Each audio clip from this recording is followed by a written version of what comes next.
Hey guys, I welcome you all to today's event, Introduction to Tech Domains. First, a little about DSE.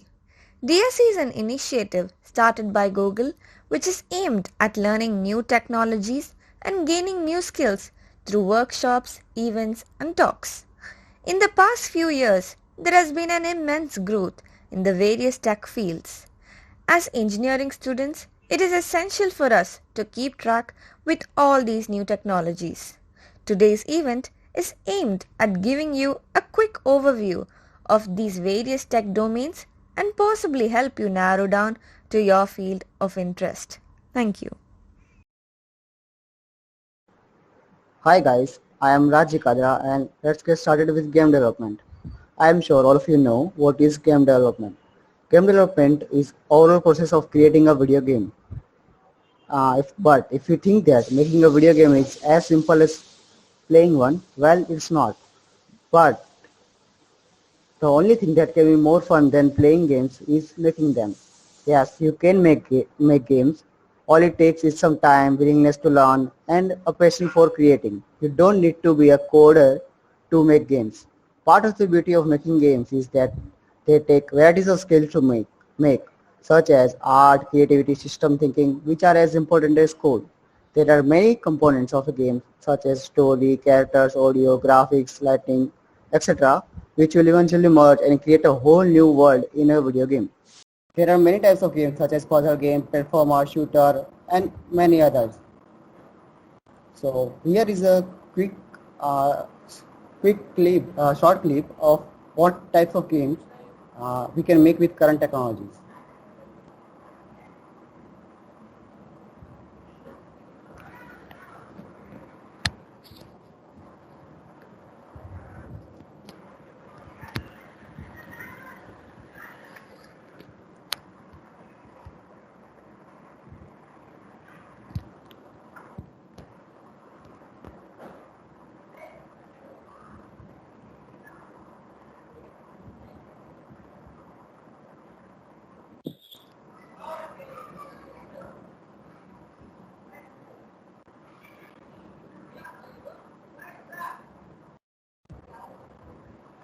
So to make a game, you must go to the 5 stages of game development. Concept development, design, implementation, testing, and deployment. In concept development, we are actually planning the idea behind the game, creating a deciding storyline and similar things. In design stage, we will be deciding the look of the game, characters, and similar things which will be visible on the screen. In the next stage, implementation, whatever we have designed in this design stage, we will be implementing them with code, implementing physical laws and similar things. Then lastly, after the implementation part of the design is done, will be and physics is done, we'll be implementing audio and lastly polishing the game. After that, pretty much our implementation is done, and then comes the testing stage. In testing stage, if you are making a small game, then you don't need to worry about this stage. But like if you are making a bigger game or AAA size game, then we can go with alpha and beta stage, alpha and beta testing. Here we will be looking for bugs, balances, performance improvement, as we get feedback from our testing. Next stage is deployment. Here our finished game will be deployed in the market like different platforms. But if our work here is done, but if our game is online based, then we have to manage server. We have also have to consider server side management for online games. So moving on, we have game engines. Game engines can make the process of creating a video game much easier and enable developers to use a lot of functionalities. The core functionality typically provided by game engines include our engineering engine for 2D or 3D graphics, a physics engine, collision detection, sounds, animations, AI, etc. The leading game engines provide a software framework which you can use to create game. As you can see in this slide, the software in the image shown in the slide is the of Unreal Game Engine and is of Unreal Game Engine, where you can design the game. It makes designing the game much easier compared to like where we have to code everything. And game engines also make us it's lot easier to port games to multiple platforms so that using a single code base you can deploy games for different platforms such as Windows, Linux, Android, iOS and others. The only thing which you might need to change is input, like for touch we need to manage touch input, and for the other platforms we might have to manage keyboard and mouse or even a controller.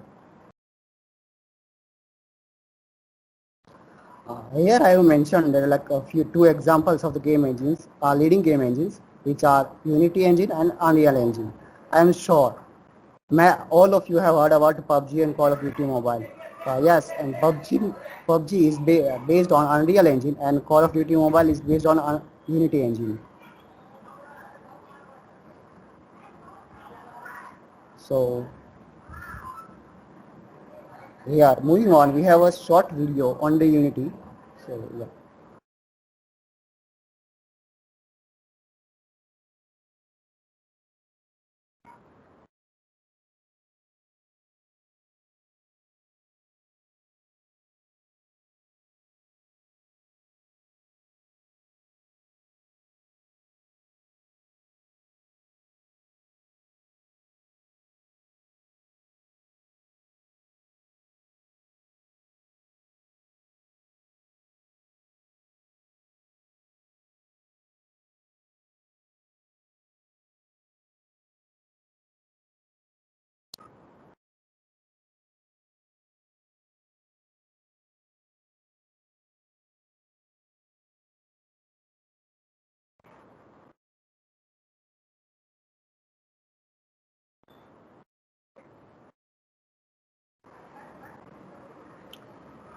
So if you are listening to the audio here, then you might have heard that Unity is not only used for game development.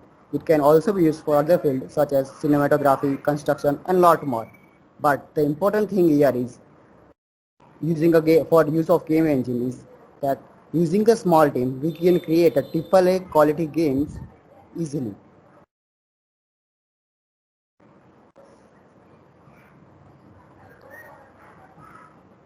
So let's talk about prerequisites first. There are actually none to start with game development, but I would suggest starting with object-oriented programming. For languages, we have C# for Unity, C++ for Unreal Engine. If you want to build your game from scratch, then you can go with C++, Java, and there are many other languages available. You can also build web-based game using web technologies and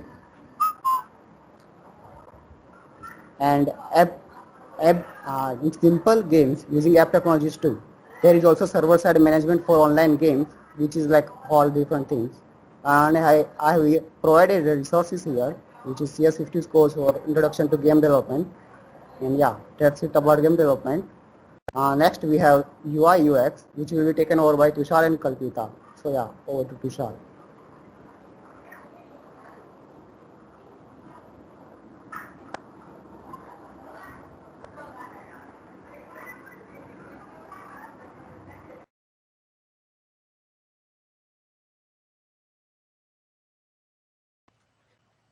So, hello everyone, Tushar here, and I am going to introduce you to UI UX. So, what is UI UX? But first of all, I've seen many people who get confused between UI and UX, and they think they are the same. However, they are not. UI stands for the look and feel of a product designed to enhance the user experience.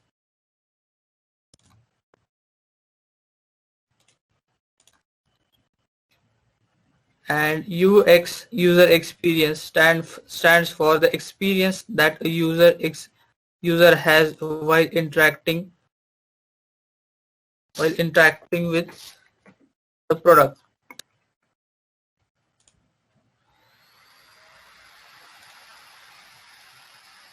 Hello, am I audible? Yeah, go on.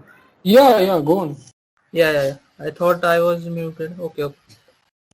So UI designing is a part of the UX designing. So this is the major difference where UI designing comes under UX designing. एक example लेके समझाता हूँ. Suppose करो एक car है Rolls Royce for now. So the color, the headlights, tail lamps, all which you can see and look is UI.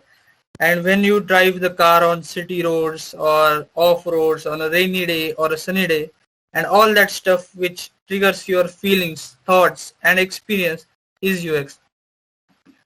Now let's see what UX design actually means. Now we don't design user experience but we analyze and manipulate the user's experience.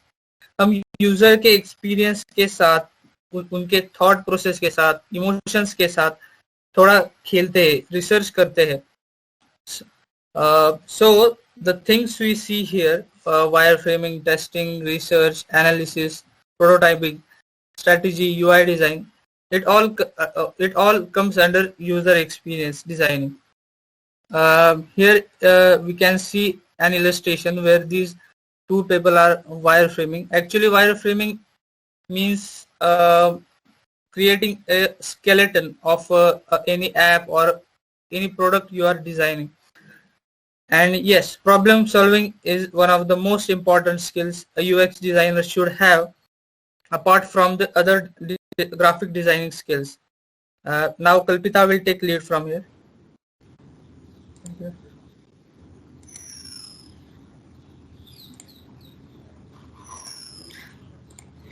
Okay guys, so let's start with UI. So UI stands for user interface. UI design is all about creating intuitive, aesthetically pleasing, interactive interfaces. Now to put it simply, UI is what you use to interact with the product. It basically focuses on the user's visual experience and it determines how a user interacts with an interface. The interface can be anything. It could be an app or a video game or maybe a website. Now, as previously mentioned, UI is a crucial subset of UX. They both have the same goal, that is to provide a positive experience for the user, but UI design comprises a separate leg of the journey. UI design works on the look and feel, the colors, the interactions, the visual hierarchy, the typography, the white space. Now, while working on all these things, at the same time, a UI designer works with human behavior. Now, you might be wondering how. So let's look at it this way. A good interface barely requires any thought from the user. Like, consider your favorite app. It's easy to use and it's simple on the eye. When you first installed it, you didn't spend ages working on how to get from A to B. It was pretty obvious. So a UI designer works on all these crucial parts. They use things like patterns, spacing, and colors to guide the user. Like as a live example, all these slides that you can see have been designed by Tushar and me. So this is like a part of what a UI UX developer does. So here there are various platforms you can use to learn UI UX. Some of them are mentioned in front of you. You can use Medium. There are various YouTube channels which you can refer to. There's Flux Academy, The Future, then Yes, I'm a Designer. Then there are various tools that we use for this. Like you can use Adobe XD, Photoshop, Adobe Illustrator and Figma. And while working on a project, you need some inspiration, some ideas. So for that, you can visit websites like Behance, Dribbble and Pinterest. So now we'll move on to web development.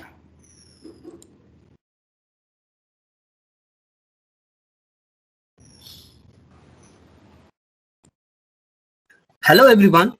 Now we would have a look at the web development field. Here my colleagues Naman, Kritika, Sankirtana and me Siddesh are here to introduce you to the various crucial basics of this domain. Let us begin.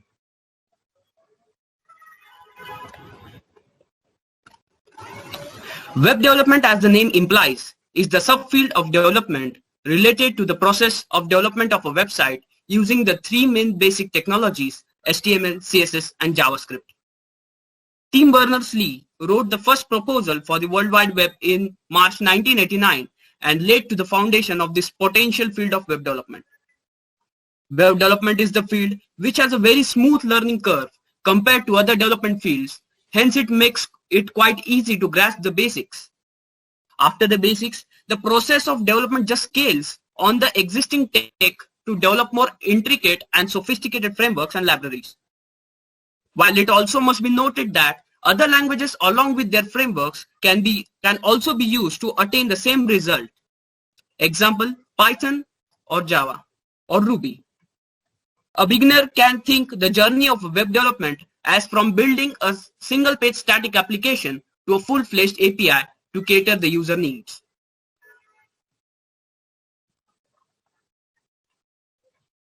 The main scope of web development is to build a robust application which can perform with same elegance over all the platforms which can run a browser. Also, many people or fellow future developers would think, what are the scope in the field to attain expertise? The scope for the expertise may depend on the goal. Example, web engineering, web designing, content development, client-server scripting, and web security. So coming to the front end, so what do you think is the front end?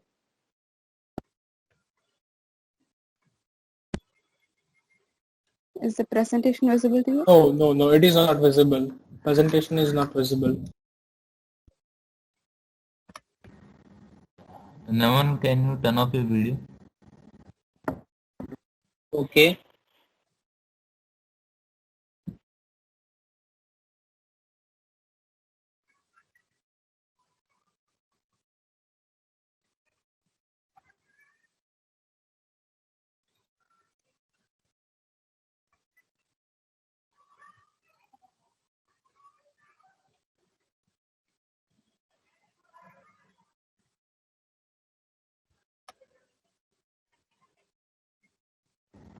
Yeah, it's visible now.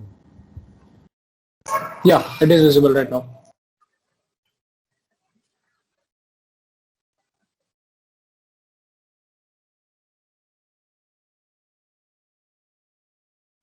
Kritika? Okay. So I can see the screen. One second. So the front end, the graphical interface that we see on the screen is the front end. So what is the famous languages that are used in front end? HTML, CSS are used for static web pages. What do we mean by static web pages? When a server receives a request for a web page and the server doesn't need to add any response or additional response to it or need to do any additional work to it, we call it static. And if not, we call it JavaScript. We call it dynamic. JavaScript is a very famous, very popular worldwide, and every developer uses it. What are frameworks and libraries? They are used to design to support the development of web applications. React is a very famous library used for web development. Angular is also a very famous framework. Vue, Ember, jQuery, all of these are JS-based frameworks and libraries. While Bootstrap is a CSS-based framework, they are used for responsive design. Next slide.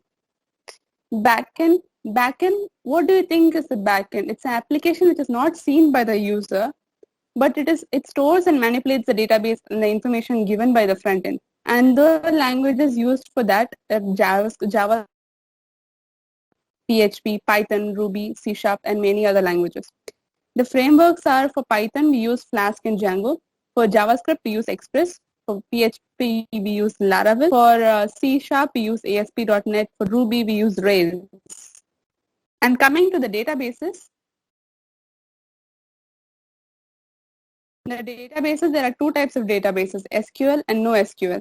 MySQL, PostgreSQL, Oracle, all these are SQL. They are the relational database systems, while MongoDB and Firebase are NoSQL, which is non-relational database system. We learn about SQL and NoSQL when we dive deep into these domains.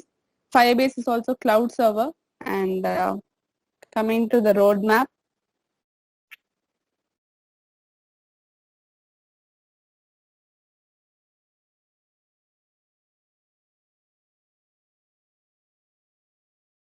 Now to the roadmap to web development. Now after learning about what the web development is all about, the main question arises that how can you become one? let's start a journey and roadmap for gaining the title of web development.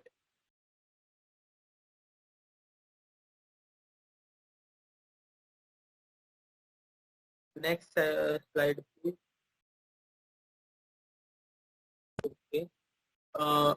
First step in the process to learn is the process to learn some tools which will help you eventually to make some websites. VS Code is one of them. VS Code and other code editors will help you to make a coding environment which will help you in the coding process. Command line is the next stop where you will have to learn it to learn some basics command for your machine. Git and GitHub is a essential tool which will help you manage different code versions where you can make repositories, clone your repo, make changes and then commit changes to your repo again. Moving forward, you will find the last tool you need to make websites is Figma, where you can design the web page according to your imagination before even starting to code and will help in the process of development. Moving forward to programming languages, which will be required to be a developer. The first one in the process is HTML. HTML will help in the structuring of the web page. Basically, it will describe how your web page will be structured.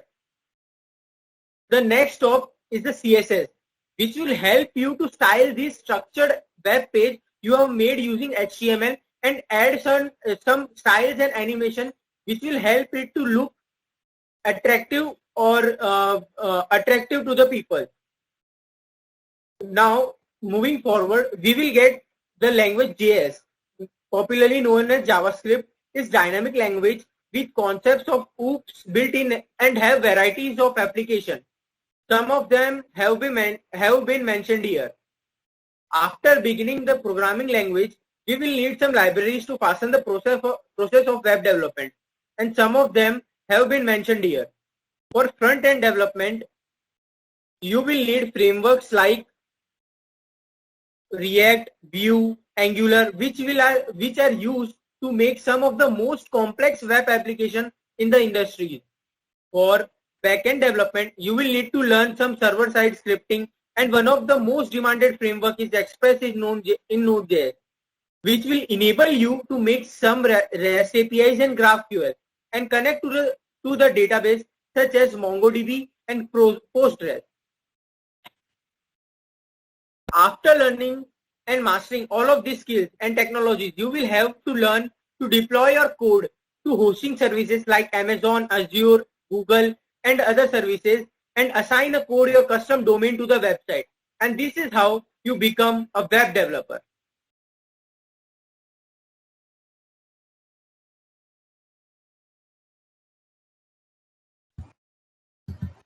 So regarding the future scope, web development has become a necessity for any company or organization, and the main aim for these organizations is to attract more customers by using user-friendly and futuristic technologies such as voice command, motion user interface.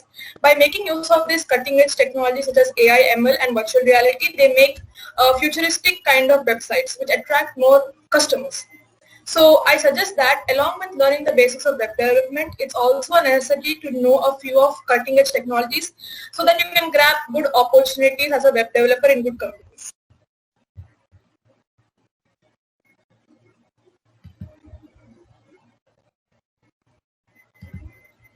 So the sources for learning web development or getting help while doing your projects in web development would be, I could suggest like Mozilla Developer Network or W3 Schools or freecodecamp.org, and also the Stack Overflow. So these are the websites which can help you to fix your bug or to clear your concepts where you're stuck anywhere. And you can also learn new technologies in web development by using the following sources given here. Now moving forward to app dev. So lastly, what I can say is web development is a fun and a creative experience, and also it's very easy to learn and to gain experience as a web developer. So it's a great choice for someone who is ready to have an exciting career in programming. So moving forward to app development.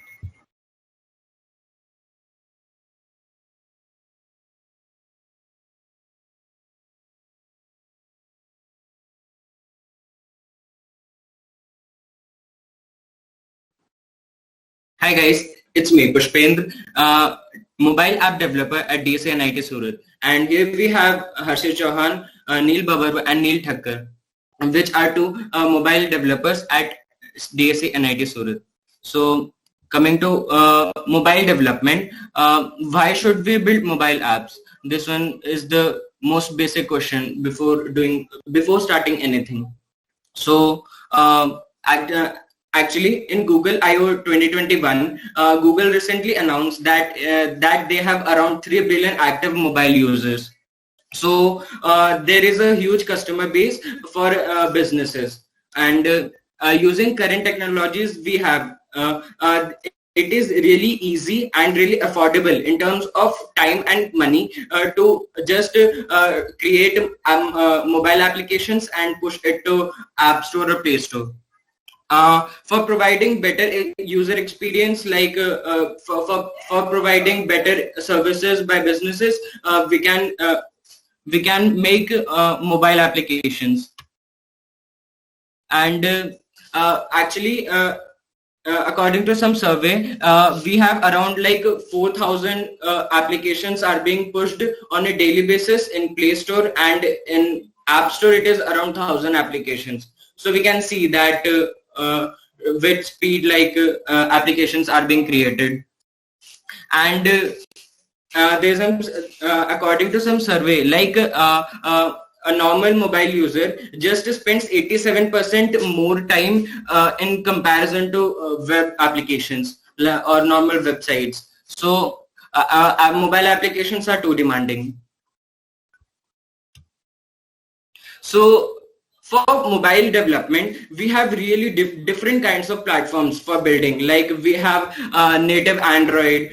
We can create iOS applications natively using Xcode, and we have cross-platform frameworks like Flutter or React Native. So we can use just these frameworks for development.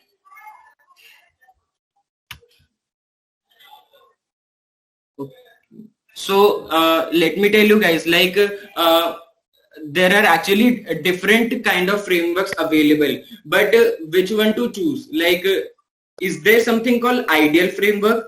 So just let me tell you guys, like actually there is no actual framework, no ideal framework. It just totally depends on the use case, like for what you are building and what pros and cons you are just happy to go with. Everything has its pros and cons. So different frameworks, different methods for building applications. Like here we have some hybrid applications, native applications, or some web applications. If we are just building, if we just want really cool native features and just really smooth user experience and high performance, we can just go with native applications, because it just gives us a total native hardware interaction with our programming languages. So it is just really fun to go with. And in terms of like development cost, so like a native development are just sometimes too expensive. Like there are really a lot of code to maintain and number of things to go with, like number of things to handle, like like cache, storages, and databases in your mobile application too. So like that.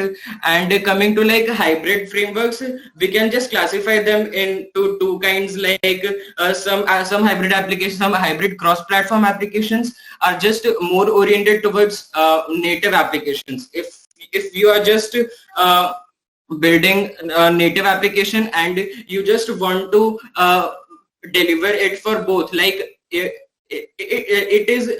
will be really cool. Like if you will write just a single code base and you can deliver it for both Android and iOS. So hybrid applications helps us to achieve that. Like Flutter and React Native, Flutter actually uses its own UI library, and React Native uses native core elements, which just gives us the more native performance, like in terms of core features and its hardware architecture.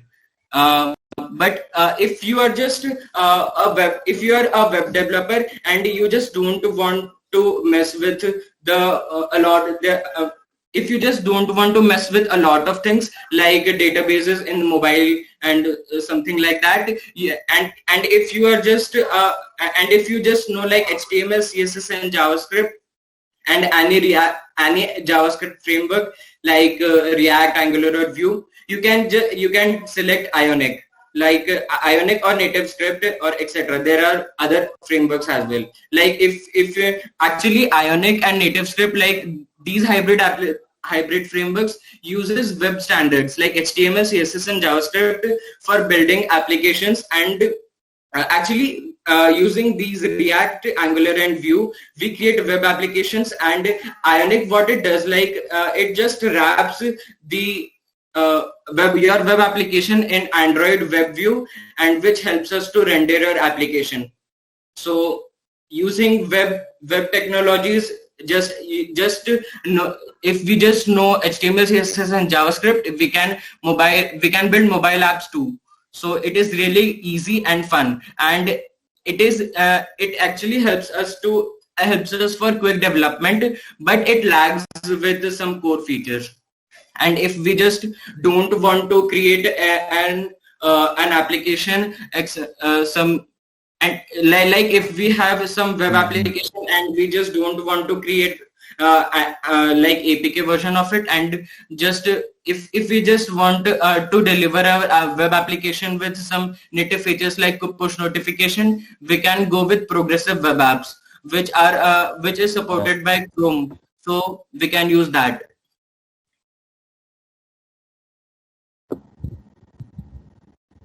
So now Harshit will go with this. You were continuing, right?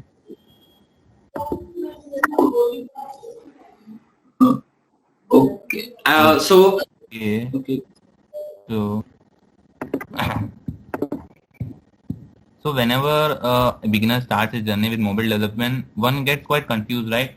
That which framework you want to choose, and do you want to work with native or hybrid applications? So the perfect answer is that there is no ideal framework actually. It totally depends upon the use case of your application. So for example, if your app requires multiple interactions with the phone's hardware, so you can use native applications.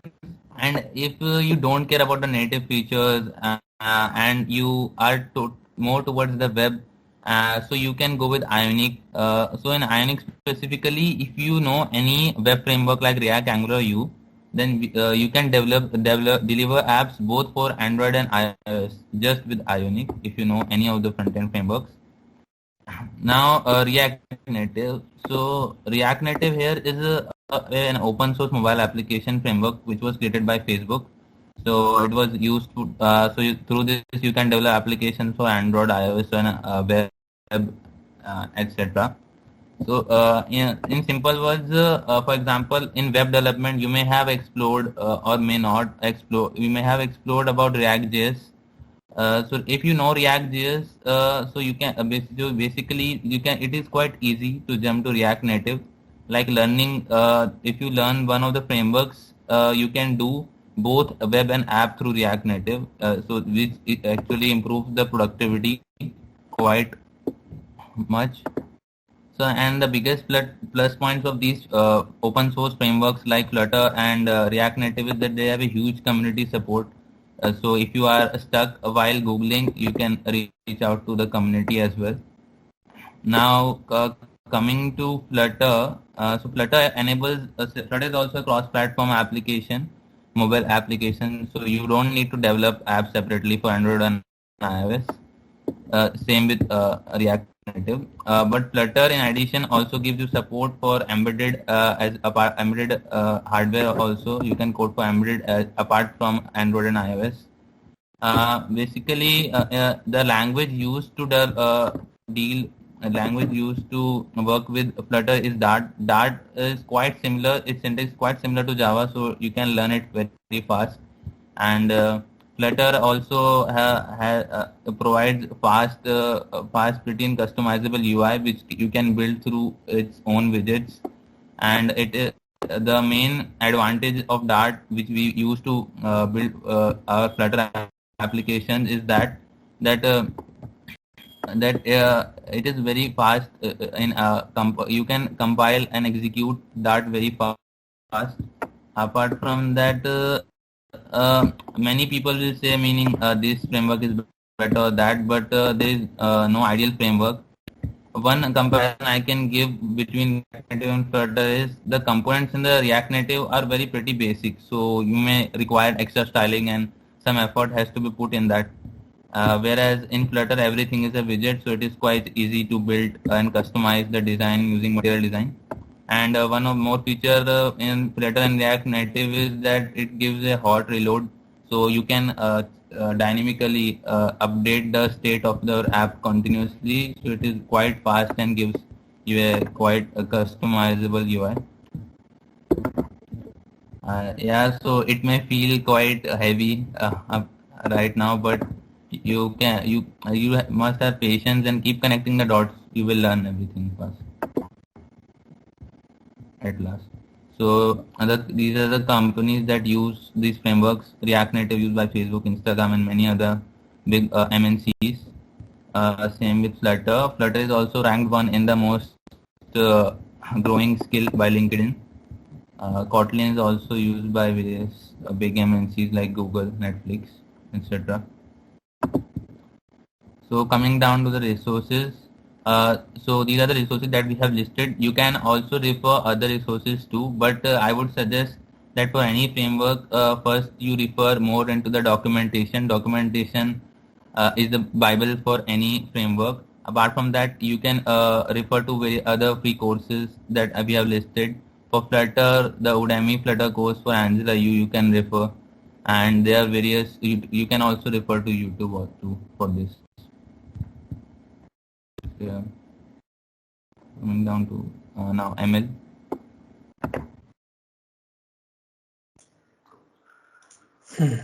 Yeah. Hello guys. I'm Daksh Panchal. So now we are jumping to machine learning and artificial intelligence. We are quite midway with the event. So like, are you feeling bored or what? Hello? Am I audible, right? No, Yeah, so let's get excited because this is a very hot field right now. Everybody are trying to, not everybody, but many people are trying to go in this field, and you can really do many miracles with this. So let's jump into the first question with it is what is artificial intelligence? What is AI? So any guesses from you guys? I want to hear from you. Any guesses?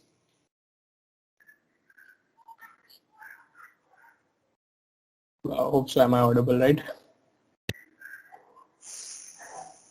Hello? Hello? Yeah, you are audible. Yeah. No guesses. So basically to get our work done using machines. Acha, okay. Yeah, cool. But, kind of, okay, we have some message. Algorithm which helps a type of human interface. Yeah. Oh, okay. Machine Yeah, को got it. इंसान की तरह सोचना सिखाना. Right. That is kind of yeah, intelligence created by human. Yeah, we are actually doing that, but in future maybe वो intelligence भी computer के द्वारा ही program हो, maybe in very future. So kind of excited to get your feedbacks. Let's see. Like I have searched in Wikipedia, and there is a commanding machines to do a work using physical power, brains for machines. Yeah, cool. Yeah, those are like kind of related with it. Yeah, you are exactly, everybody are exactly right, and Yeah, it is basically, this is a definition given by the person who had started the AI field. Like it is ये मतलब बहुत पुरानी definition, मतलब बहुत पहले दी गई थी. तो kind of ये एक concept है, human intelligence exhibited by machine. So तुम सब लोग जो कह रहे थे kind of वही है. So basically it's a concept जो हम कहीं भी अप्लाई कर सकते हैं कोई भी फील्ड में. मतलब हम कंप्यूटर फील्ड में तो मशीन लर्निंग या डेटा साइंस एक होती है, बट कहीं भी फील्ड में, रोबोटिक्स में, फिर प्लानिंग एंड वो, तो ये बहुत वास्ट फील्ड है. And machine learning and data science उसके एक पार्ट है. But let's see, like computer science में हम जो लाइक मशीन लर्निंग वगैरह की बात करते हैं, उसके काइंड ऑफ फील्ड्स क्या है, मतलब मशीन लर्निंग भी काइंड ऑफ सब फील्ड्स है. और ये उसकी एप्लीकेशन टाइप की है कि सब फील्ड्स का एप्लीकेशन भी क्या है, उसका नाम भी है. तो देयर आर काइंड ऑफ 6 सब फील्ड्स जो मैंने निकाल लिए. ये बेसिकली अगर तुम कुछ मशीन लर्निंग सीखोगे तो इनमें से कोई भी एक फील्ड में तुम एप्लीकेशन स्टार्ट करोगे initially. Still there are many fields in which you can try to go in that, like maybe कुछ scientific काम हो गया, ठीक है, तो वो भी कर सकते हो. These are some basic fields or starter fields. So first is let's go by examples. First is object recognition.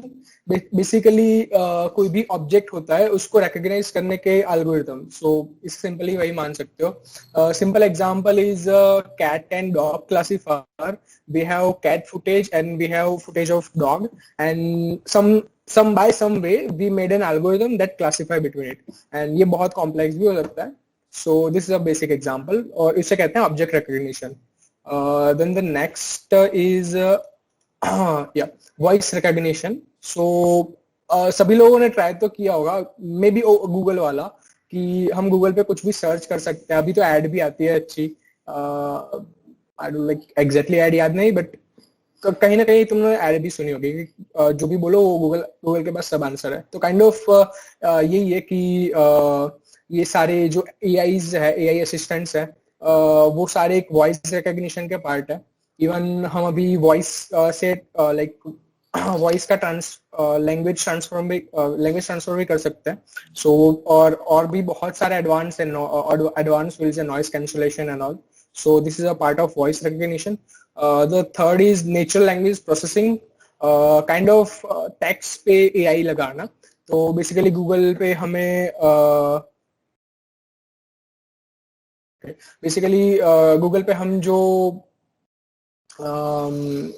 Google पे हम जो सर्च करते हैं उसके सजेशंस मिलते हैं. So this is kind of this thing.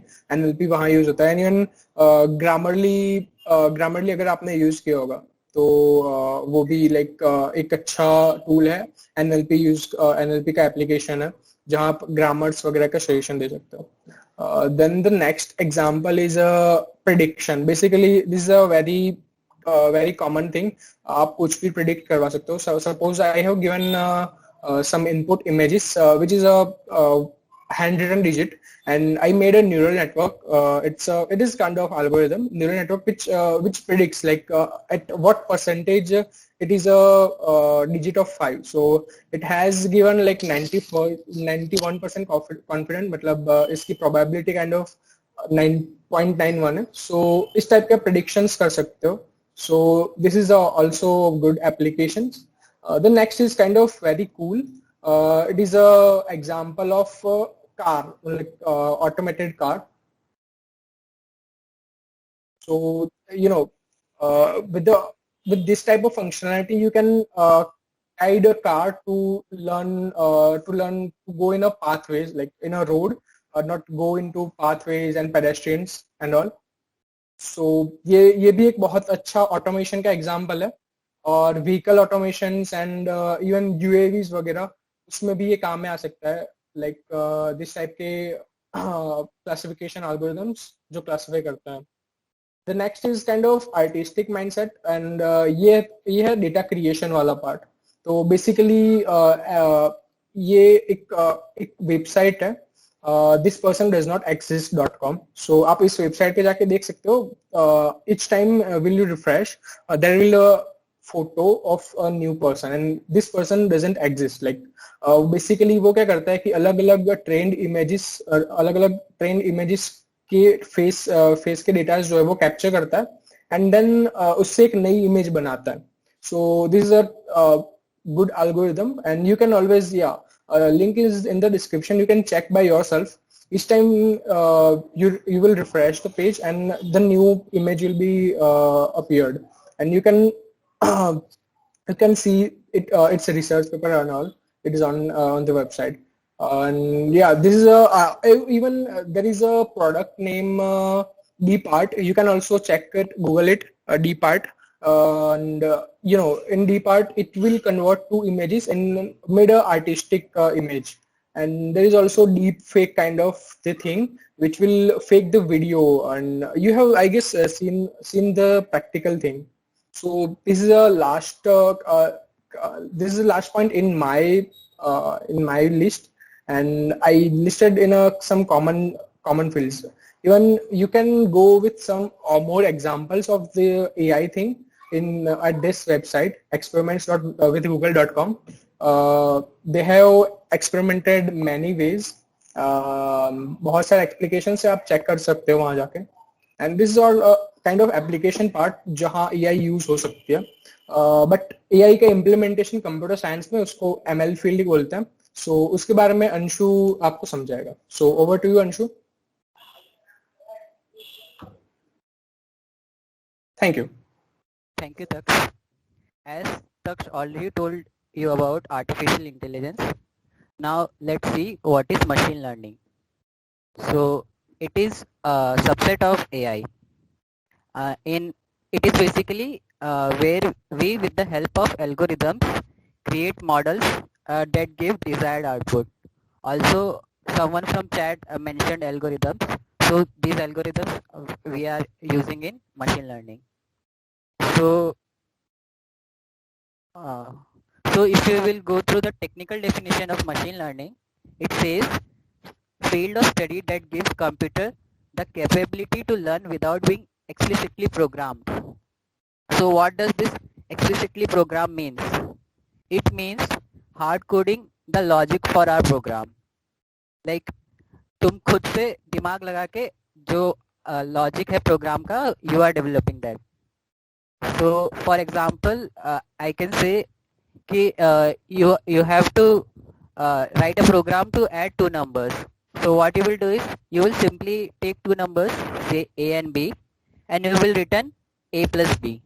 This is what you will do, and this is known as hard programming or explicitly programmed. But machine learning doesn't work this way. So this is another example where you can see we have programmed the logic to predict that the person is walking, running or biking. So we can write program like this. We can use speed of the person. If it's less than 4, then the status of the person is walking. If it is between 4 and 12, the person is running, and for all else condition, the person is biking. So, but this is not how ML works. Machine learning learns from the data. So while training, our model is given a labeled data. Labeled data means you are providing input as well as output to the model. For example, like I gave you addition of two numbers, we are providing the two numbers as well as the result of that. From that, the model will learn itself and try to create logic by its own. So now you may ask me why Anshu ML is required. Why ML is required if we can solve programs without it? So if I say you to write a complex logic for a program, then you may have problem solving that. Like you can see here, our ML algorithm also classifies that the person is golfing. Can you write a program to predict this? Do you have any ideas how you will predict that the person is golfing if you have data? Any guesses from your side how you will predict golfing?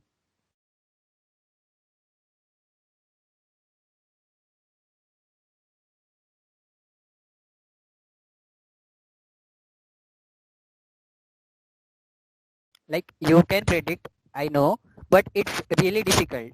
Like it's you can't simply take any single parameter to tell that this person is golfing. So, but for ML, but in ML, you can our model can predict this golfing data like by using features like heartbeat, posture, position, speed of the person to give this type of output. So in a nutshell, I can say that using traditional programming, you can get the answers by inputting the data as well as the rules. Rules here simply means the logic of your program. So you can, if you have the logic of the program, then you can get the answers. But in machine learning can generate that logic for you if you will provide the data as well as the output of that data. So this is how machine learning works. So in machine learning, what we overall do is we here are as supervisor, we have ample amount of label data. As I already told, label data is data with input as well as output. It is categorized data. So we divide our data set into train data set and test data set. And while training, we give our model label data and it starts to learn from it. After our training is finished, we need to check the accuracy of our model, whether it is up to our expectation or not. So we test our model on test data set. Now we provide the model with unlabeled data. We do not provide the output. We let the algorithm or the model decide what will be the output, and whatever the output is predicted, and the actual output, from that we decide the accuracy of our model. As you can see here, we have trained a model to predict 3 fruits: apple, pear and mango. So whenever we are giving input, it is giving output in 3 categories, like it is an apple, it is a pear, this is a mango. Here is a quick question for you. Like, can you say, tell me what will be the output if we will give orange as an input here to the algorithm? What it will predict? Like it will give apple, it will give orange, mango or pear. Write down in chats. Let's see. Mango. Okay. Other guesses?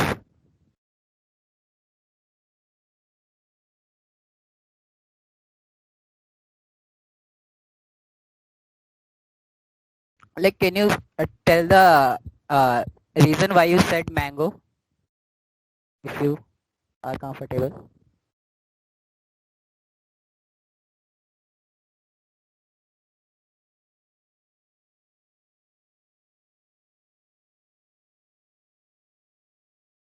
Okay.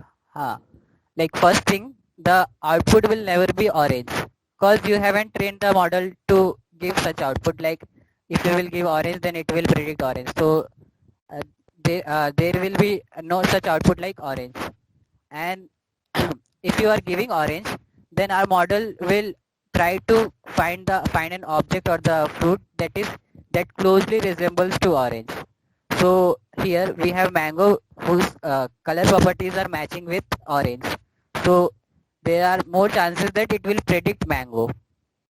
So it is not advisable that to predict something that is for which the model is not trained for. But this is just for your information I have asked. Now moving ahead. So what are the prerequisites to get started in ML? First thing, you need to know a programming language. You can start with Python and R, but we will recommend you to start with Python as it is more popular and you can do enormous things in Python. R is more oriented towards data science. And you should also have a knowledge of basic data structures in Python like 1D, 2D arrays, linked list, tuples. Also, you should know some libraries like NumPy, Pandas, Keras that will help you a lot in your journey in exploring ML. Here are list of resources that you can check out once we will share this PPT with you all. Now Aradhna will take on from here. Aradhna, over to you. Yeah, thanks, Anshu. Okay, so the next field is data science. So we've heard this buzzword a lot nowadays, but I don't think people are clear with what the words exactly mean. So I'll take you through that. So what data science exactly is? Data science is all about exploring data at a granular level and trying to understand trends and inferences from that data. It's like surfacing the hidden insights that can enable companies to make smarter decisions. But when I say trends, what do I mean by that? Let's take an example for this. Think of it like you're the owner of this huge hotel chain all across the country and you have hotels in different locations. So how will you keep track of the sales? So what you can do is you can tell all your hotel managers that at the end of every month, give me the report of the sales so I can look at it. So once you get all the report and you decide to put it into a bar graph, this is a simple visual representation. And when you look at this, you see that the hotels in Delhi are not doing well in the months of, in the winter months. So by putting it into this visual representation, you got to know this.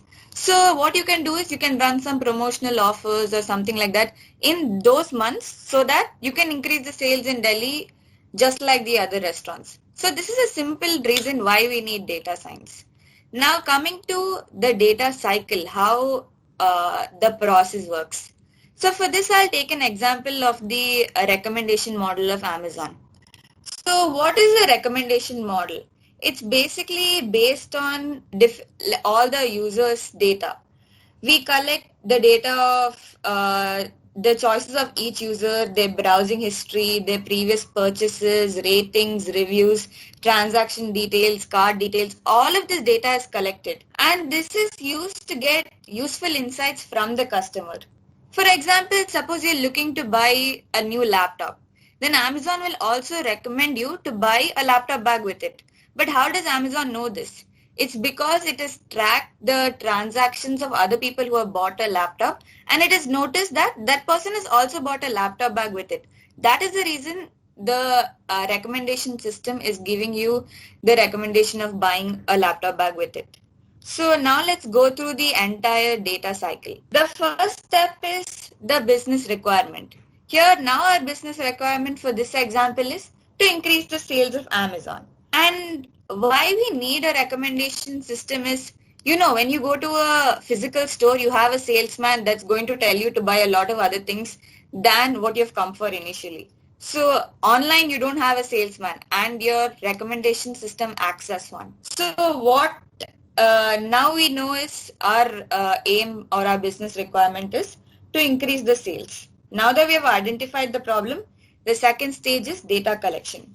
So here we have to collect all different types of data from various sources, internal, external, and the data can be structured or unstructured. What do I mean by structured or unstructured? Structured is data which is similar for everyone and which can be collected easily. It's like the user details, their location details, their card details. This is all stored in a specific place which is easily accessible to the company. But unstructured detail is different for each user. That is their reviews on a product, their comments, things they've purchased. This is different for each user. So data can be of two types and all of this data is collected and using all technical and business skills, you try to unlock the value of that data. So as I told you, these are a few examples, the user ratings, comments, cart history. So all of this is collected in this stage. So now that we have the data, our next step is converting this data into the desired format. That is what data processing is. Raw data to the desired format. And this is the most important step and it's really crucial. But at the same time, it's very time consuming because as you know, when you go to any website, you'll see like a lot of fake reviews, a lot of unnecessary comments on the product. So all of this needs to be filtered out. So all that is done in this step, and this is important because if all of this filtering process is not done, then it will affect the further steps and it will give you a wrong output. So that is the reason this step is very important, and it's really tedious, time consuming, and needs to be done carefully. And this step takes up most of the time in this entire cycle. Now that you have the clean data, everything is put into the desired format, into the tables, into your sheets that you can properly access. Now the next step is processing the data. So this is the critical stage. Here's where all the brainstorming happens. This stage is called data exploration. So in this stage is where you identify the trends, you identify the patterns between the data. Here's where you can look at each customer's data and you can identify, oh, this customer likes this, or the other customer does not like something. So you can identify all the likes, dislikes, and analyze the shopping patterns and behavior. And from that, accordingly, you can start recommending stuff to them. So that is your data exploration step. The next step is modeling stage. So in this stage is where your machine learning experts come in. So now that you have the data, you need some system that is going to do the recommendation for the people. And this machine learning experts come in and they make this model for us. So as Anshu has explained, the steps that go in, first you import all of this data that you have collected, cleaned, processed, and you take that with you, and now you have to build the model. So you split the data into two. One is for training, one is for testing, and you train the model to give you proper recommendations to whatever the product it is. And then you test it, you improve your accuracy, improve the efficiency, and finally, after all of this is done, now your model is ready. So the last step is deployment. That is to put it out there on your website, which is driven by data, and try to get more sales out of it. So the model is initially not deployed on the website. It's like given out to a small bunch of people where it's tested and seen whether it's actually working properly or how's the thing working. And once you increase the efficiency after, so it's like a very repetitive process. You keep doing it again and again until and unless you feel that you have good efficiency, and finally you put it out for the general public so that they can access it and they can get out recommendations to whatever product they're buying. So that was the entire data cycle of how things work in this field. And there are many different roles that people are always confused, that what is data scientist, what is data analyst, what's a data engineer. So these are some few roles and their what do they do. So a data scientist basically does all of the steps that I've explained previously. So as it's written, develops and constructs the machine learning models to identify the patterns from the data and draw insights from it. So he's the master of this entire thing, and he's paid the most, obviously. So there are a lot of skills that he needs to know and a lot of different languages. Obviously, right now you don't need all of this, but I'd suggest you to learn Python and R and SQL so that you get a basic understanding of it. Statistics is also really important, so do maths well if you want to get into this field of data science. The next role is of data analyst. So he comes in the analysis stage. He collects, processes, and performs all the statistical data analysis that is needed. And here are a few skills and talents. We'll provide you with this PPT so you can go through the languages you will require. And there's also a lot of companies that are in need for data analysts. So this is also a really good role. And finally, the data engineer, he's the one that does the beginning steps, the collecting and the cleaning of data. So he collects, organizes all the big data, identifies ways through which you can improve the reliability and the quality of that data. And here are a few languages that he needs to be knowing. So that's all about data science and what you will need to become a data scientist or any other role in this field. So now I'll give it to Niranjan to take over for cybersecurity.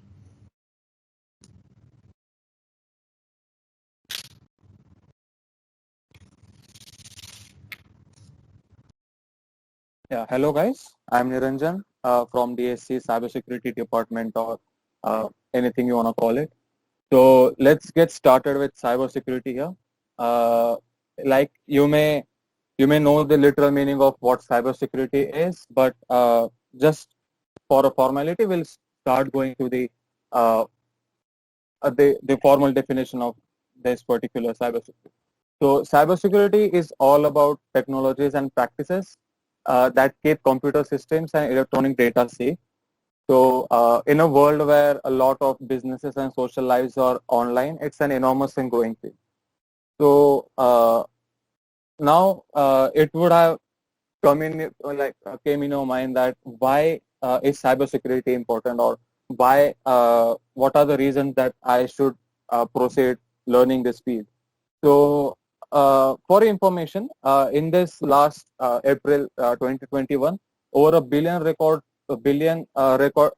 of users were breached, causing billions of dollars of losses for the businesses. And as you are familiar, Facebook's user phone numbers were leaked on a hacking forum and were used to target the users for money and bribery, etc. So having these examples in mind, we'll proceed to this, like what are the other reasons to choose this. So as you have heard, like from the example, you can conclude that it is the need of the hour. So as the technologies are evolving and its global expansion, it is must. So it is a must so that we can protect the users' data and their privacy. So the second point is it is most important for businesses which work on any kind of technical stacks or technologies. You may you may choose web development, or you can choose app development. You can store that data from the users. But if that data is breached very easily by a hacker, all the lives of many people and the businesses are on the line. So it is very important for businesses. And the third point, it's for personal satisfaction also. Like if you love how the tech works and how to crack the logic behind that technology, or how the processes work, this field will give you immense satisfaction. And the most important point is it has practically unlimited growth. Like even if technologies improve, even if world is taken over by AI, this field will remain as it is, because everything needs protection. Every cyber attack needs protection. Now coming to the next slide. So what are the fields you can choose from this in this particular cybersecurity? So cybersecurity is not a single field like app development or web development. It contains various other branches in it. So first is OS security. So what is OS security? So steps to protect, these contain the steps to protect the operating system, made with Windows or Linux, from threats, viruses, worms, malware, or remote hacker intrusions. So whenever there are viruses or etc., like you may have some virus protectors like NPAV or some Quick Heal, something like that. That they are concerned majorly with OS security. Now the second one is shells and privilege escalations. You can see that only one server, any business will have a server, and that server will only be administered by one administrator, and that administrator will only have the control over that server or that particular data that is coming to that server. So what this shells and privilege escalations do is, if the third party user is able to access the information that only an administrator is able to use, that is called shells. That is called privilege escalations. So it can happen in Linux or any other server system. So now the third one is the penetration testing. The penetration testing, like you may associate it with ethical hacking or any other, like the most popular field here. So it concerns with cyber attack on a authorized simulated cyber attack on a computer system performed to evaluate the security of the system. So when like in this penetration testing, you have to find the bugs that are in the apps, web apps, or any of the network lines. So that is concerned only with the penetration testing. Now coming to the digital forensics. So as you are familiar with what forensics are, so in this digital world, it is an investigation and analysis to gather and preserve evidence from a particular computing of the data.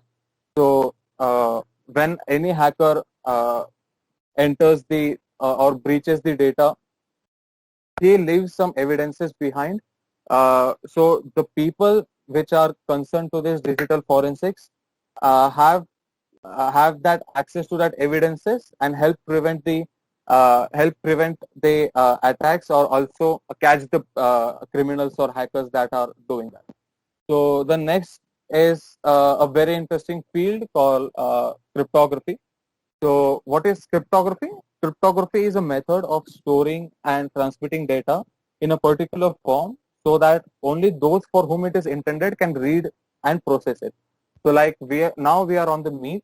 So if I'm talking to you right now, that information should not be able to travel on other data lines or other connecting lines. Like it should not be able to transmit to your friend who is not in this Meet. So what preserves this? It is preserved by this cryptography. This is the work that cryptographers do. It has predefined, like it has all the defined algorithms and all. But as the technology improves, the field grows of more importance. So the next one is malware analysis. So you may have come across some spam mails containing making you to go to like a clickbait or something. So so that when you click that URL, some malware is downloaded and your whole computer is corrupted. So that process of that is called malware. And when you have to analyze that, if that is present or not, or like if you have to search that malware, that is called malware analysis. So formally it is called like a process of understanding the behaviors and purposes of a suspicious file or URL. So now coming to the next one is the network security. Like one of the most important field in this for businesses and all the technological companies is networks. So it is a process of taking physical and software preventive measures to protect the underlying network infrastructure. Like every company is connected in itself using LAN or WANs, etc., so that they can share their own files with their respective people that are important for them. So the people who handle this are called network architectures. So architects. So it is a very important field for that. And coming to the next slide. So what are the prerequisites while coming for the beginner or anyone who is entering this field? So first one is you will come across many web apps and application, mobile application, etc. So the most important thing you have to know is JavaScript. You have to be very proficient in it. And the second one is Python. You should know how to you should know the basics of Python. Maybe not scripting, but you should know what are tuples, what are lists, and what are some functions like basics of any language or not particularly the data structures, but you can have the basics of Python. Now, the second one is the basics of networking and web application. Here, networking does not mean social networking. Okay, so networking only means computer networks. So you have to be very efficient, and you have to be very you have to be very informative in this computer networks, so that you can because all this cybersecurity is dependent on this networking itself. So as I've explained, the web applications are also important.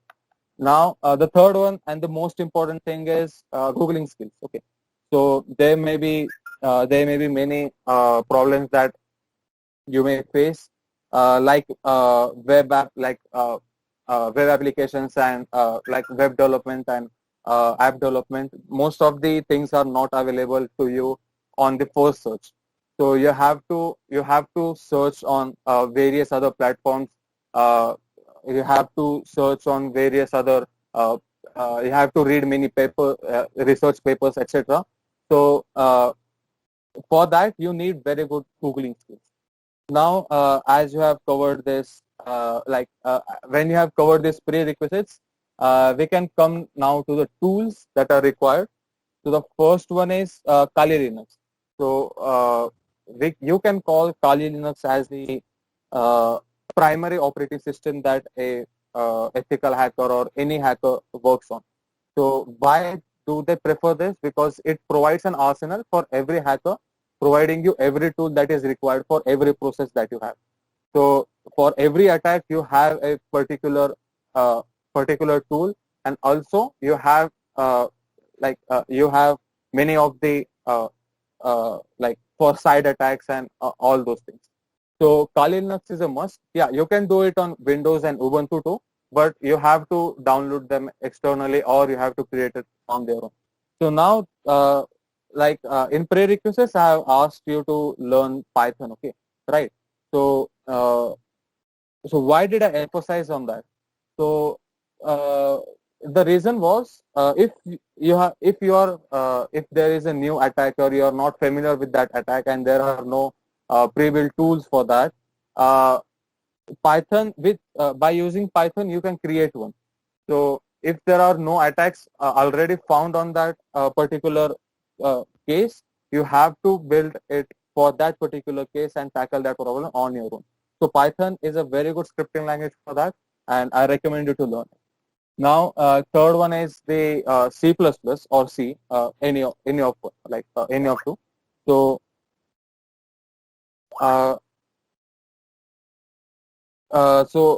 why C++?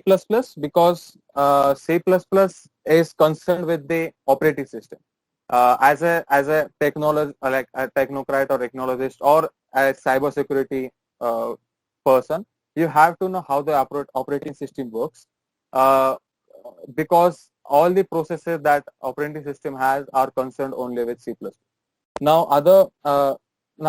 continuing forward, we have some other tools that are Burp Suite, Nmap, Wireshark, and Netcat that are already present in Linux, but you can also use it on other platforms as well.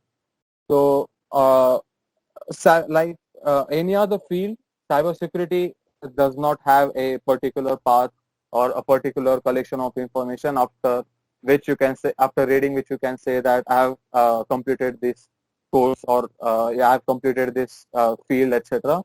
Because cybersecurity is ever evolving, and also if you want to learn a particular thing, you have to Google it, you have to read that. So the information is not really at a single destination for you. You have to search it. You have to search it all over, and then you have to compile, and then you have to study. Now, coming to the sources here, the first one,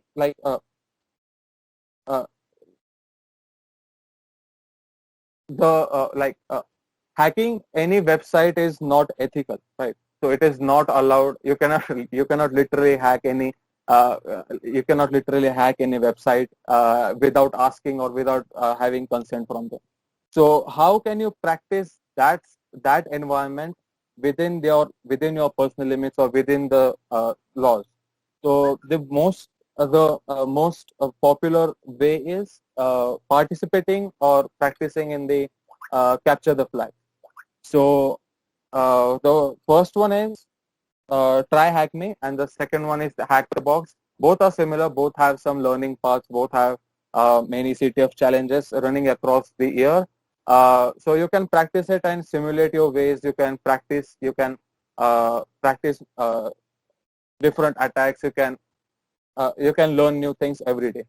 So the second one is the most popular thing that was in this last few years is bug bounty hunting. So bug bounty hunting is really popular nowadays because you literally get you are literally paid back for finding a bug in website or any application that a company has provided. So it has really evolved from what it was 5 years ago till now. So you can definitely try your hands on it, like after learning basics. Okay. So so first one is there are two platforms that I recommend, like most of the people recommend are HackerOne and Bugcrowd. So you can find them out by searching, reading their web pages and all. So the third one is the YouTube channels that I prefer. The first one is Live Overflow, where where it is mainly concerned about the hardware security and electronics electronic security that is concerned with this field. And the second one is John Hammond. So while you are practicing CTFs, while you are doing CTFs, while you are participating in it, you can learn how to proceed in that CTFs, and it is very well explained by John Hammond in many of his videos, and also has many series and covering most of the parts of the cybersecurity. So the last one is books. Okay, so the most important part of the learning curve of cybersecurity is how many books you read. So the more books you read, the more knowledge you get. So these are the two books that I recommend. The first one is Hacking the Art of Exploitation. It is recommended by many. I've also read that. It's very good. And the second one is the Web Application Hacker's Handbook. It is just, you can just declare it as the Bible of web application of penetration testing. It is worth giving it a try. Read. So so it's the end of my part. Coming, So are there any questions? Yeah, if So there are any guys, questions, this is the end of the presentation, and I hope you enjoyed the event. And if there's any questions, please ask them in the chat box.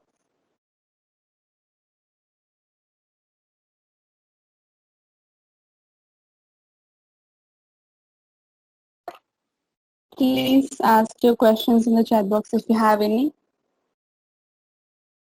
You can even unmute yourself and ask directly if you want.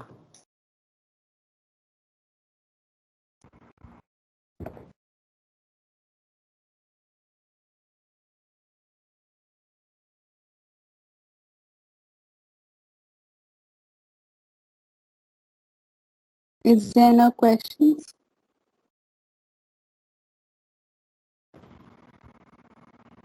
Feel free to ask.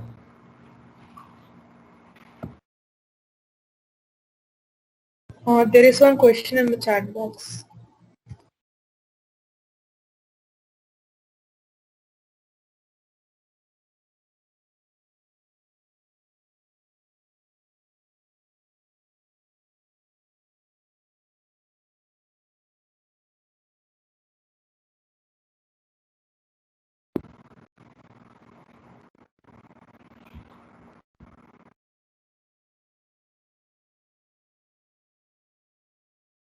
Yeah, okay. Ayush, for information, first I started development. Okay, so I did web development for that, and later on I just found interest in that. So yeah, it is totally possible for you to switch between development and cybersecurity.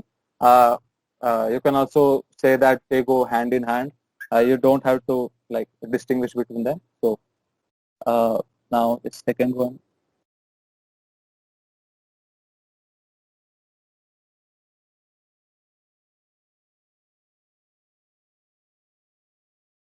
The hacking book that I mentioned where they cover all the basics, like this go from start to the intermediate levels.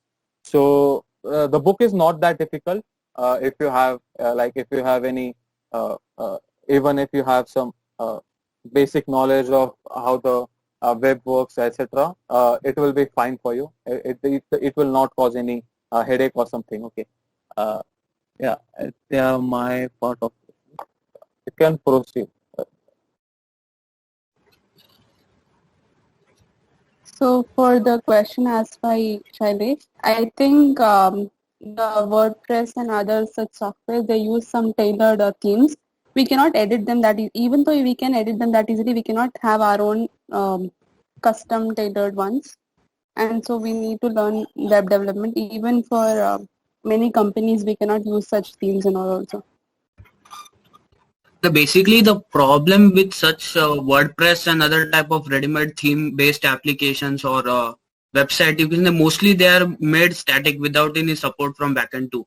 Mostly, right? But some of them do have.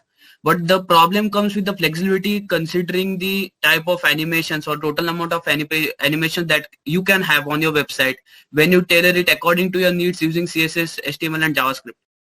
So I think the flexibility in our thought and our implementation varies by huge amount when we consider the HTML, CSS, JavaScript versus the WordPress or means predefined themed websites. Also, if you want to change the themes in WordPress, if you want to customize it yourself, you will need to learn a lot of coding for that also. So it's better that we do it ourselves in these. Let me tell you, Shailesh, that as we said, like there is no ideal thing. So it totally depends on the use case.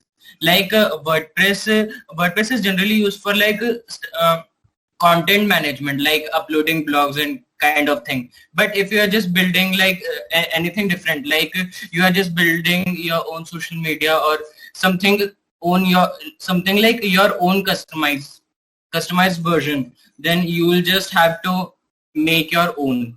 So you will have to learn JavaScript, CSS, and HTML, these web standards. Yeah, even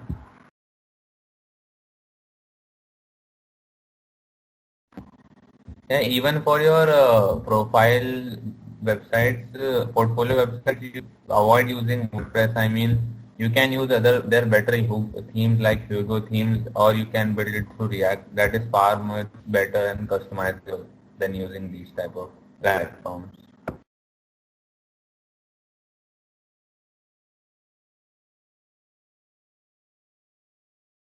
और या वो जो course है ना, वो basically like 2011 का course है, तो ये वाला हमने नहीं शेयर किया इसमें एक नया ही कोर्स है जो जिसमें क्लासरूम में एंड टू एंड जी सर पढ़ा रहा है. सो एंड ऑल्सो अगर पास्ट वाला जो कोर्स है ना, मतलब कंटेंट दोनों में सेम ही है, कुछ कंटेंट में अपडेशन नहीं है, बट अगर पास्ट वाला कोर्स आपको फॉलो करना है तो आप गिटहब पे सर्च कर सकते हो कि वो जो स्टैनफोर्ड का कोर्स था कोर्सेरा का, वो लाइक समथिंग गिटहब पे सर्च कर सकते हो कि इसके असाइनमेंट्स पाइथन में और इसमें, तो आपको असाइनमेंट्स पाइथन में भी मिल जाएंगे, गिटहब की रेपो मिल जाएगी आपको, तो आप खुद से ट्राई कर सकते हो अगर फर्स्ट कोर्स से ही आप जानना चाहते हो तो. Otherwise the second course is also good. Sir तो पाइथन में ऐसा एक्स्ट्रा क्या आता है?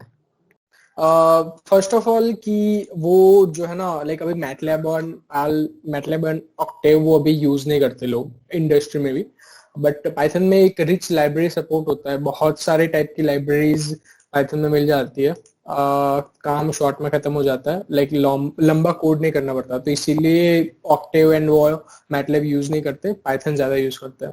Same with R language specifically जो डेटा साइंस पीपल होते हैं, रिसर्चर्स वो ज्यादा यूज करता है, एंड पाइथन जो है मशीन लर्निंग डीप लर्निंग में ज्यादा यूज होती है. This is kind of thing because they have rich libraries.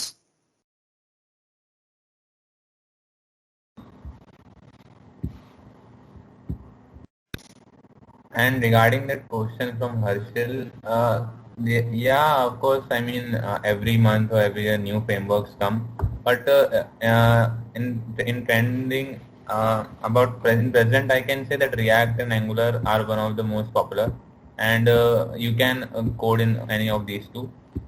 it is up to you. I mean, companies don't judge you based on the what framework you work in. They just judge on basis of how much you know in that domain, in that particular framework.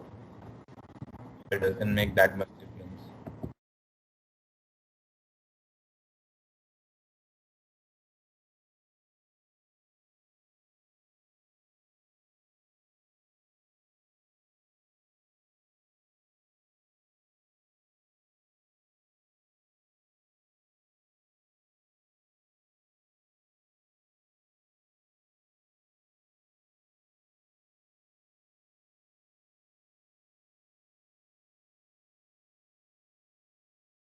Did we leave any question? Is there any more questions? Also guys, if in future case, like अगर आपको कोई और भी question हो, ये हमने kind of introduction रखा था. We are encouraging you to explore your interest. And अगर इंटरेस्टेड कोई आपके इंटरेस्टेड फील्ड में कोई डाउट है तो DSC के सर्वर पे आप इजीली एक दूसरे से भी पूछ सकते हो एंड सीनियर से भी पूछ सकते हो. वहाँ इवन फोर्थ ईयर के लाइक अभी जो फोर्थ ईयर में जा रहे हैं वो सीनियर्स भी है, तो मतलब आपको हेल्प मिलेगी वहाँ. तो kindly join our DSC servers. वो लिंक में है, मतलब ग्रुप व्हाट्सएप ग्रुप के लिंक में मैं यहाँ भी भेज देता हूँ. तो या that's it. If in case you have further doubts.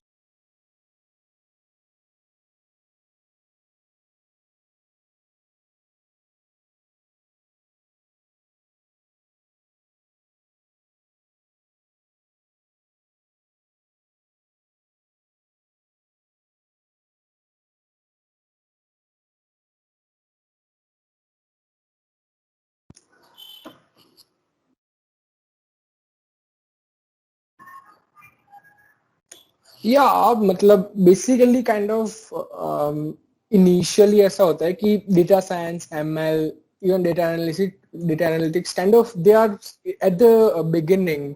It's a very similar thing. Beginning में ऐसा होता है, बट फिर सपोज आप कोई जॉब वगैरह में गए तो वहाँ एक स्पेसिफिक टास्क होता है. तो it is depend on your job profile, but starting में तो सब कुछ सेम ही रहेगा.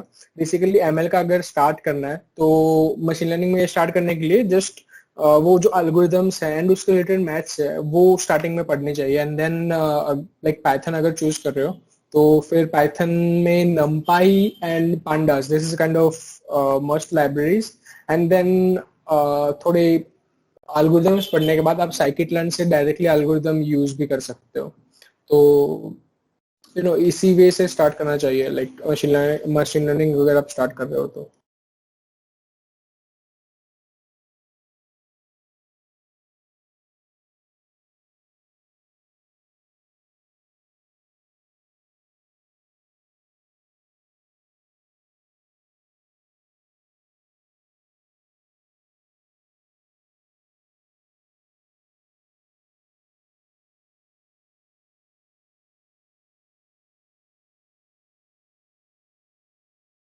ऑल्सो गाइज इवेंट कैसा था, फीडबैक वगैरह थोड़ा दीजिए. और नेक्स्ट इवेंट आपको किस चीज़ के लिए चाहिए या क्या इंटरेस्ट है वो सब भी बताइए.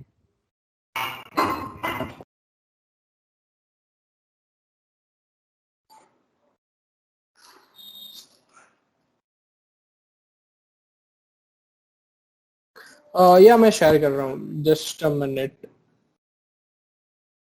बेसिकली व्हाट्सएप ग्रुप में क्या होता है कि मैक्सिमम पार्टिसिपेंट लिमिट है, तो काइंड ऑफ 2 ग्रुप बने हुए हैं. बट ज्यादा डाउट्स का डिस्कशन है ना वो डिस्कॉर्ड पे है तो सही है, because all students can participate in the doubt discussion.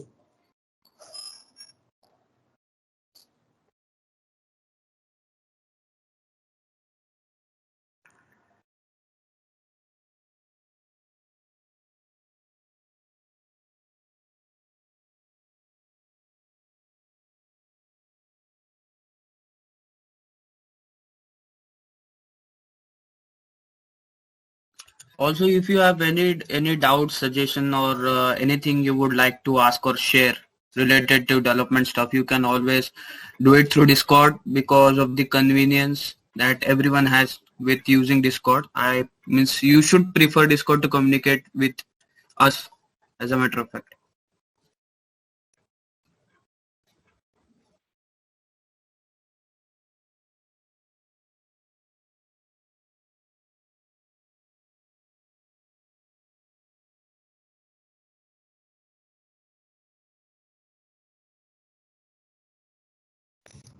Yeah, that is in fact the next step. Like today we've given all the introduction to all the fields. So the next events probably will go deeper into each field. So that's what we have planned. You can also suggest whatever you want in the WhatsApp group or Discord. We will certainly take that into consideration.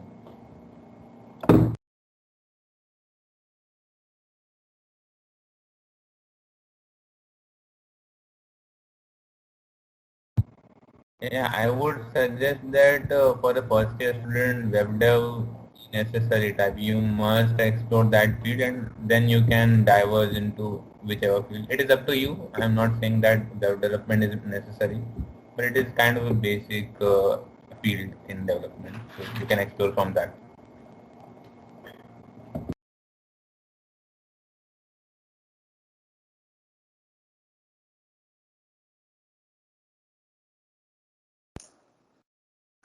Yeah, like in future we will organize event with some more detail. So thank you for joining.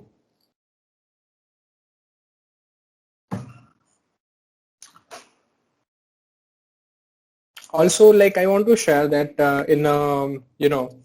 in every field we need one common tool we need is Git and GitHub. So it is better if you learn earlier about Git and GitHub. So we have videos on it on our YouTube channel as DSC NIT Surat.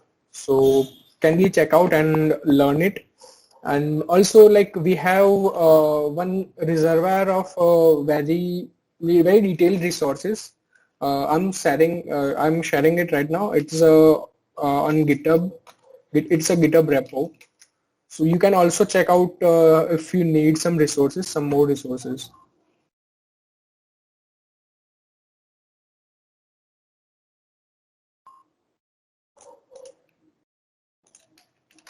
And we will be coming up with many other amazing events, so stay tuned for those also. Yep. In this GitHub repo, there are many resources. Scroll down in the readme.md. We have mentioned in detail. So thank you guys for staying. Thank you for watching us.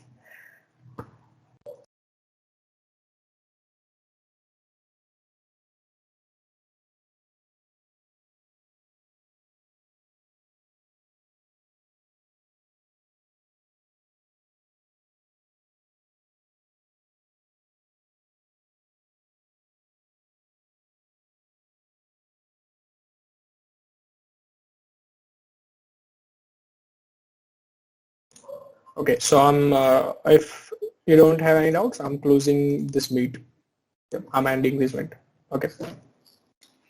Okay, thank you. Yep, thank you. Bye.